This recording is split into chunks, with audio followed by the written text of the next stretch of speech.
chỉ bay vét cô lệ phát thiên cày suối na lệ ven him na cắn chăng à July ni riat thole ni sang ni som ni pali dam takin kan lo thleng vele tarang mai thir tu la ngai thatu zong zong ten zawain du sang na sang ber kan hlana cheu tun laya Mizoram politics a in peina lar em mai chu CBI Mizoram koulu lo chungchang hi ani ome ZPM sarkarin sarkana phong an han von vele khan CBI te general consent pek chungchang thu kha ala hle maya tun haya CBI te general consent pek non le angai ti chungchanga in hnialna atam hle maya CBI te koulu chungchang hi political drama mai ani eti in eptu party te chuan sarkar lai ZPM party an beina sa hle ani kha tun tuma hian ZPM party ina CBI chungchanga an sarkar dinna chungchang kan ngai thave thung dona eptu party tena CBI chungchanga an ngai dan le sarkar an beina sang chu social media le YouTube ate po mu tu tam takoma chungza chu tunlai hian alar ema kan lo ngai tha in kan lo thir to in arinoma tuntuma ve thung ero chuan ZPM legal department tena CBI koulu chungchanga ZPM party dinna chungchang an soi fiana hi ian ngai thave thung teng o chuan nia voina kan thil sei tur hi an lo khel hrep towa then khat te pon mi thiam an tian ron te po an lo be kual na sa tonin kan hria so tran chan tur hi eng tin nge kan soyang ti hi tam takin ngai to na pon lo mang to mai theya then khat chuan ma re reng se tia tran tlat chuan tran na tur chu amanga tin tran na tur phung dang om to lo ang hiala han soi tak YouTuber then khat te opposition lampang mi te pon om towa amar chu voin hian ma re reng se ti kha kan ron tran chan don lo ni dan kan ron tran chan don ni ti kha min lo fiat sak ma saula kan do ni le introduction kan nei le photanga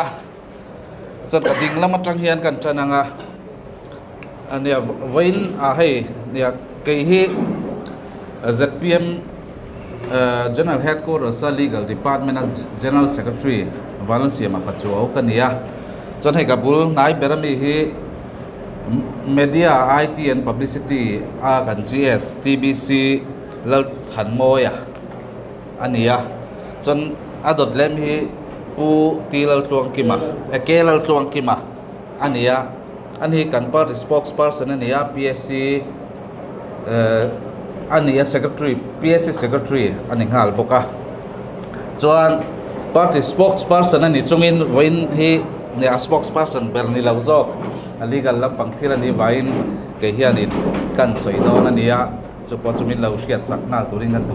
chewne chon hela ma ka veilama mi hi pu lal non moya pachuo ani hi kan legal department kan secretary ania chuan hela hen loin asir hen lo velok mai ro pai lo helam pasir hen ma ti chuan dot lem hi Venetia Z pachuo legal department ZPM general headquarters second secretary thau ani chuan olawin tlarve helam het pakhat thumai kula chodo kan sei le hai ani PC lorin moya kan party ya joint secretary legal department ani ya PLM so Benjamin amin kan zek man lo lokal ton lo mokatia Benjamin Laltran puya ani kan party legal department a joint secretary ani bokani le tai kan statement nei te hin lo dong vek tong kan share chuak zoi nga chuan point then khathe kan secretary pu lal nan moya ni hianon share don bokani ZPM party kai shwai sarkar chuan Mizoram sarkar in CBI hena general consent apek to anu kirlo ZPM party a principal alading rek ti hi kan ron thu puya he thu hi consent nuk let tiang te po khan se mar chu YouTuber pakhat te min kan lam lo ngai sen wala nga ni zana ka en lea kan nuk let nuk let nia sarkar apu na kha video ka mu to lawa om le to lo kan nuk let le lo ti chu achiang ni me lai ka lo ziak lak lo to kan nuk kir lo ti kha kan soi non du ani chu kan share chho par par nge ZPM party kai suai chuan kai suai sarkar chuan campaign lai in tiam ang nge in ni som ni pariat kha song pani sang ni som ni pathum khan CBI hena general consent alo petawa heti lai hian ni som ni pani kha song pani sang ni som ni pathuma parliament a pass to criminal law pathum IPC CRPC le evidence act khak na tur dan thar bharatiya nyay Sahita BNS kanti mai le Bharatiya Nagrik Suraksha Sahita BNSS le Bharatiya Saksya Adhiniyam tesu July ni khatatanga man tran turati alo ni ta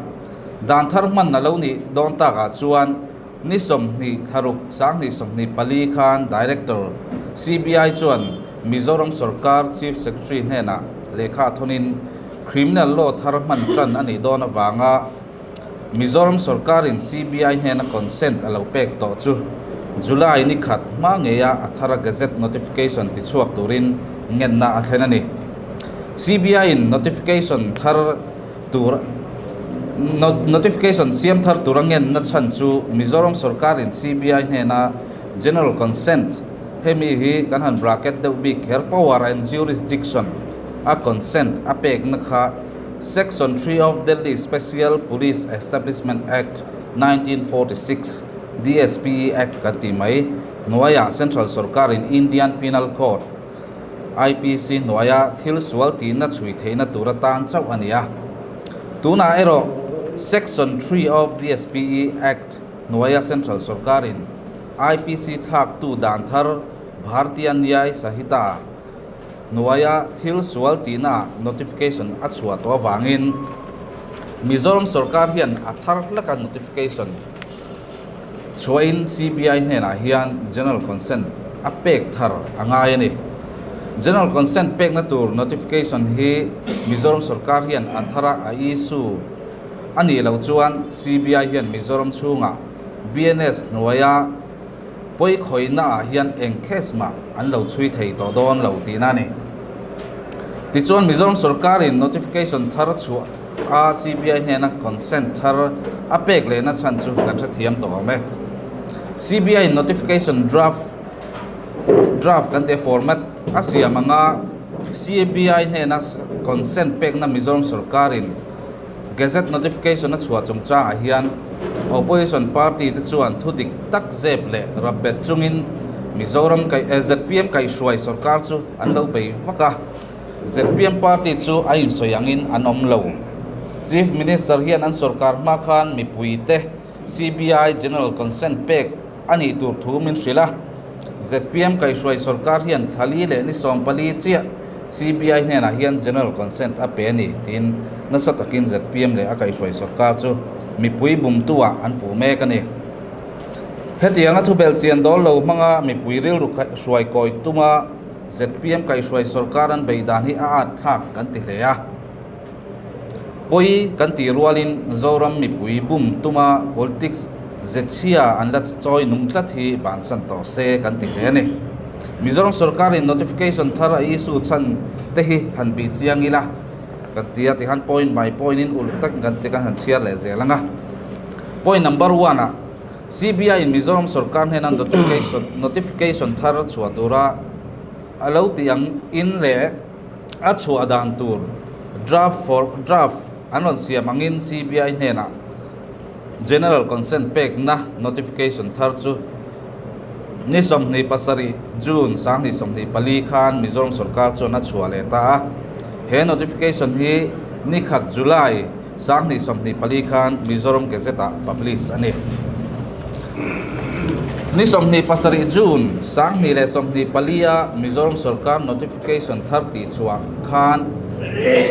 subject helai hi than khat pai chon subject lain lawar viwa YouTube pakhata kai na chon however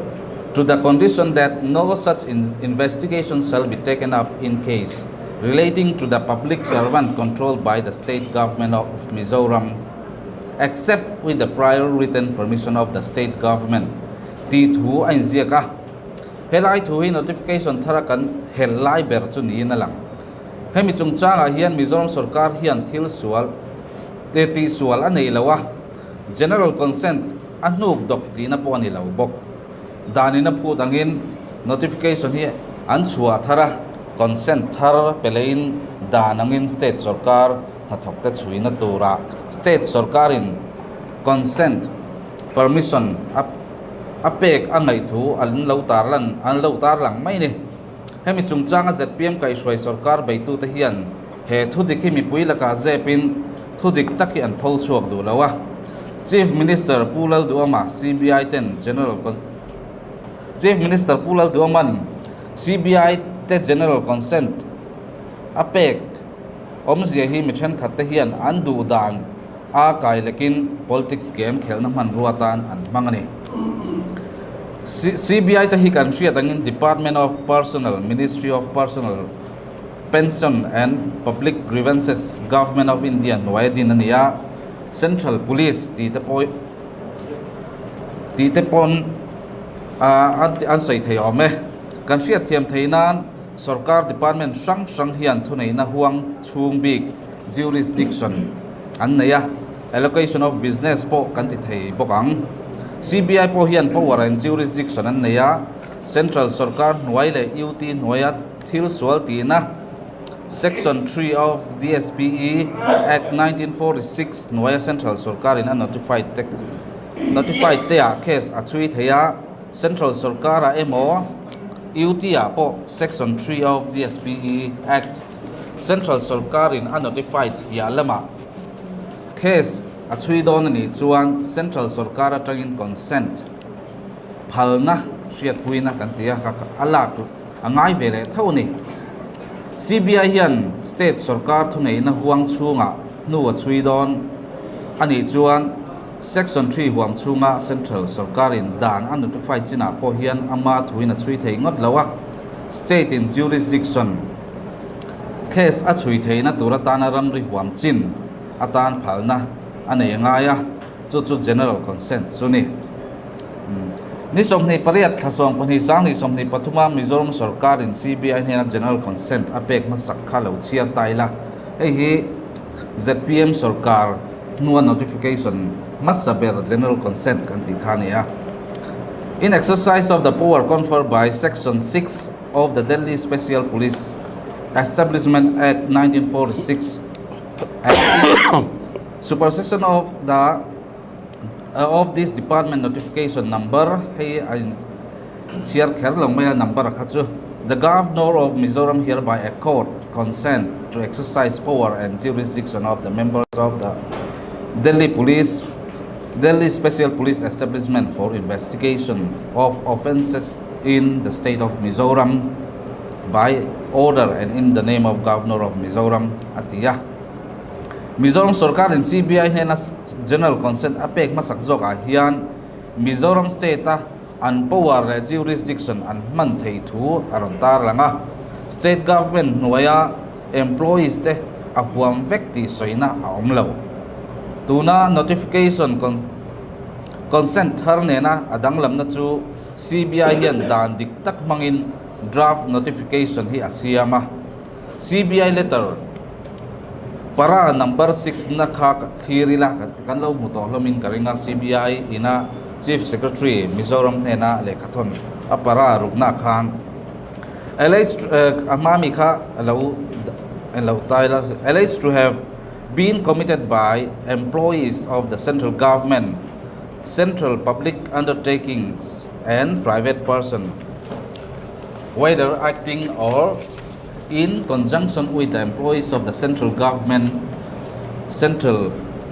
undertakings, subject, however, the condition that no such investigation shall be taken up in case relating to the public servant controlled by the state government of Mizoram, except with the prior written permission of the state government. Aron ti deu kher ani tun trumai chana dan dik taka draft aron thon ani notification thara however ti atanga central subject ti atang khan an ngai poi mo viawa khlai tang kha state sarkar thok te chui tura state government consent pek ngai lai hela anlo soi sel tawak mai hi chu azia lo le zirchian nam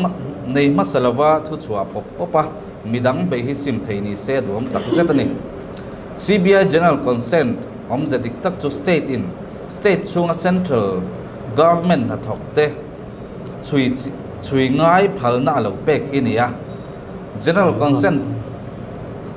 pek lo na state a chuan CBI malang na tur reng thil te nau te a po state sarkar in consent a pek masak khot angai ni CBI neng ma ati thei lo tina ni consent kan pek lo chuan paruna he kan chiar lenga pasarina train kan secretary hian lo chun zama eiru na ve na dan han clear tel ngal bokila CBI an niemo ACB an niemo eng investigating agency poni se section 17 A1 of the Prevention of Corruption Act 1988 PC Act kan ti mai hian an thu a case kalpui ngal mai a khap bok section 17 A1 of PC Act ta chuan te khalai khan hei hian general consent eng ang general poni se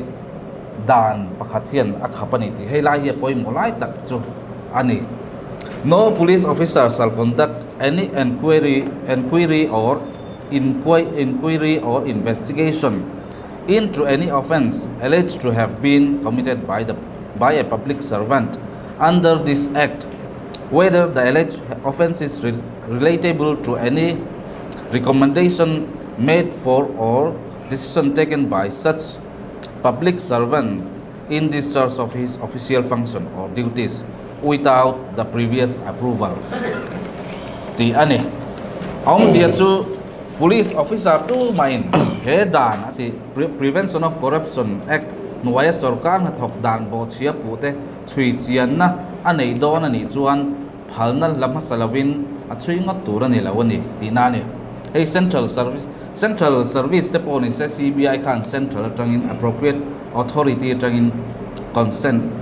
notification hi chu alak thau ngai ti na ni kenin lo pe poni la central tangin langa state chunga state public servant te aron ti don chon state ta helai chu consent aron lak ngai ni approval aron lak nge ngai ni chulai chuan helai hi kan riat sol kha ani le chiar le zel ko policy la ni sina to la kan notification soi chua per chu CBI na consent lo pek CBI notification alo chua tura lo ti tak hi om je chu BNS dan thar kan ti related bi khaneta chami pela ma san e ru na dan thim ka om thrang le ta ni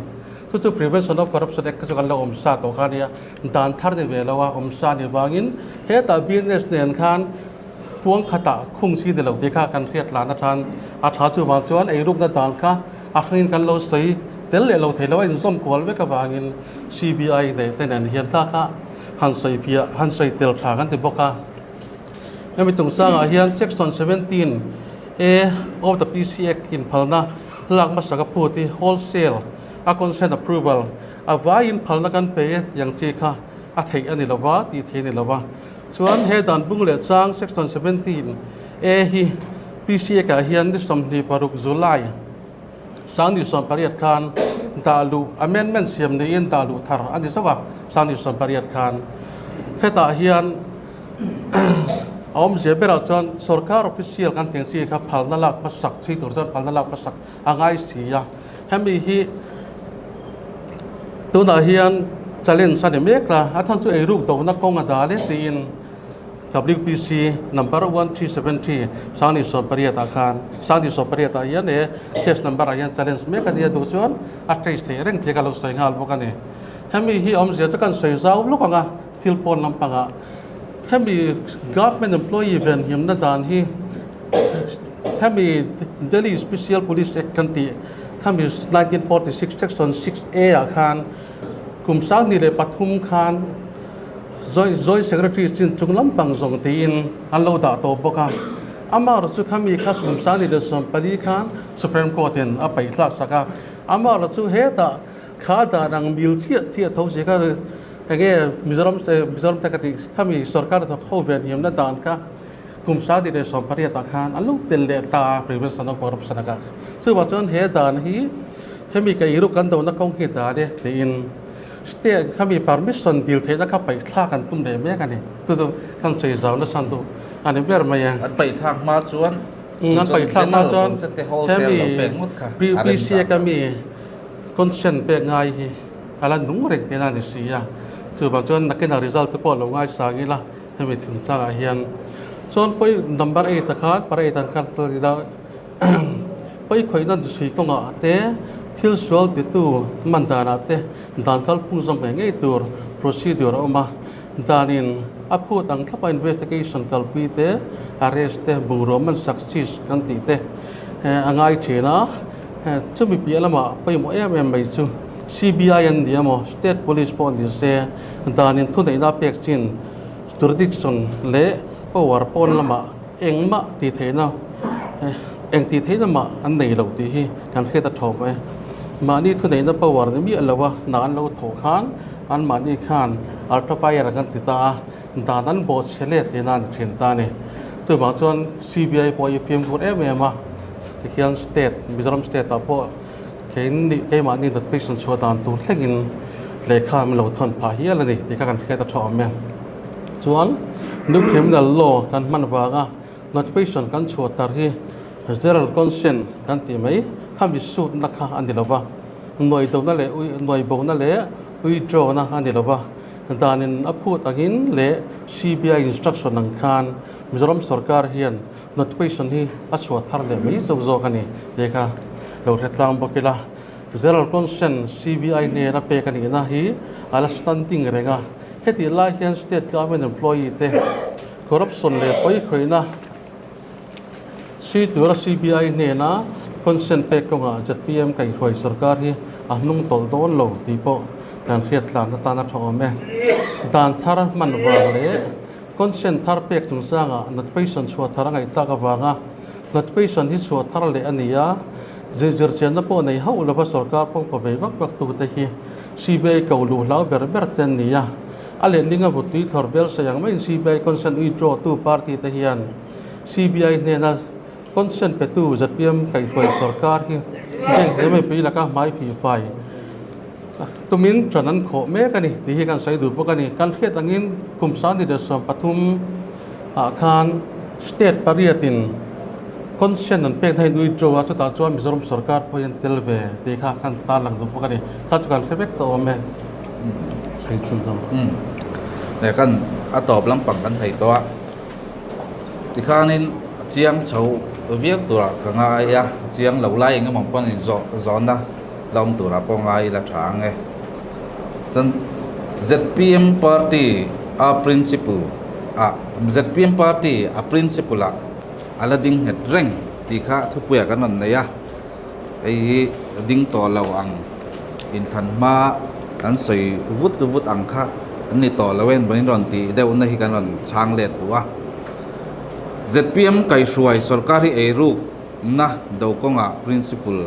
alading het tata pen khat point ala hung tol lo ti kan triat tlana tan a thome eruk na kai noya CBI ne na consent pek an ngai na huang chunga mizoram sarkari atang chengai don lo ti hi kan han puang du bokani mizoram mi puiten kan vai em ku va case kan ti mai PIL number 5 of 2022 Pivan Ramchuangi versus Union of India le midang te akhin te ho case Mizoram sarkar din na po hi soifia tul kantini ain zom deu thawa khalai kha ZPM kai shuai sarkar pian ma MNF ministry hunlai affidavit thelu thu angin sarkar ukil ten high court CBI chuitir kher trul anti lo thu kha an lo thlen mai kha keini ZPM party po min bara khai le ya affidavit masa thelu chungchanga ZPM ministry thar le sarkar okil te inkara communication gap aw ma wang ani poi kan ti tak zet ani tuna chuan sarkar thar ZPM ministry instruction angin ZPM chui CBI chui kan rem ti na fresh affidavit thelu ani to PIL thelu tu ten CBI chui tir tura angen na po sarkar la matangin nial na le do dal na om lo thu then tura thu pek ani to pu wasmakling hi CBI chui tir ngai turin ZPM kai shuai sarkar du dan ni ti kanan puanga tin he affidavit po hi ni song pani jun sang ni som ni pali khan CBI te hian an chui don ani a chui tura he mi petitioner ten PIL thelu tena an dua ko tina phal sakani chuan sarkar lam tang chuan objection engma kan nei lo ni ti affidavit in kan thelu ta affidavit a copy poi hei hi ania ta hianin point number he lai hianin para true ia affidavit hai a copy ka pe thei lo chu ko ta in chia ko ta in chia me kan nei vai na copy chu ka pe thei lo chu ta hena je chu that hei hi Chief Secretary na affidavit asiamani Renu Sharma IAS hemi ai lo hi hemi ingati ne para true number ia chon that I'm under instructed from the competent authority of the government that the state government does not oppose the prayer of the petitioner at para 45D of the petition for an order directing respondent numbers 37, that is CBI, to register an FIR and carry out the investigation with respect to illegal border trade and smuggling of areca nut into Kothar, Mizoram, to verify the authenticity of EY bill, transit permit and phytosanitary certificate allegedly issued by MAMCO and any other authorities tin our post lo thu CBI tan chui don e kon sarkarian do dal na anei lo ni ti hi high court a hriat tir thap an ton affidavit mangin hi ZPM sarkar nuwa affidavit chu ani ministry kalta hun laya corruption case lang sa tak tak lok ayokta alain chia mek school thuam thatna chungchanga nabat sum chingpen thu le ropeway le skywalk chungchang ACB na chui mek te lengpui airport sak chungchanga CBI in ten CBI ACB la ACB na chui ACB na chui mek te ai chui mek Lengpui airport sak chungchang Mizoram first FIR thelu MNF ministry hun laya ACB lama ti top tak te hi CBI hian chui ngei se kan du tak zet ade mi pui chan ai le ram ma son na sum ti ching pen na kong sanga thil sual ti tu te shem an ni theina turin Mizoram sarkar chuan ma la zel do na eirung na do konga khotla khom takin ke a pen zel do na Mizoram mi pui te lung rual taka iruk na min dau pui turin kan som tak meu chewani chuan thil pakhat dang soitel ram ka du dan hi kan soidon chuan azom pui connected related hi bible lang te in engamo in zom hi nei be a dang hi hriat tel nga ya chum ngai to lo le hre si lawa dan pakhatina soilai chau lak vum vakhian mi pui a hruai sual theya thu dik fam kim lo soi ol viau tu te emo anga bible chang du lai tak lak chuang deuh nen po hian ai nang thei me tin thu karan ani e